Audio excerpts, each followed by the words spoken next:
আমি তো তোমাকে অনেক জ্বালাইছি, তাই না? তোমাকে তো আমি খুব বিরক্ত করছি। যদি আমার কিছু হয়ে যায় তাহলে কিন্তু তুমি আমাকে ক্ষমা করে দিবে।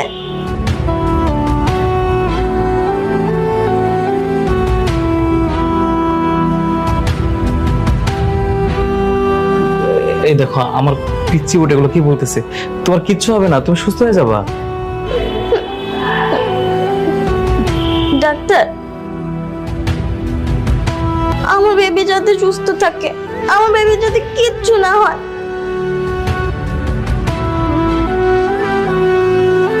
যদি কিছু হয় তাহলে যেন আমার হয়, আমার বেবি যাতে সবসময় সুস্থ থাকে, ঠিক আছে?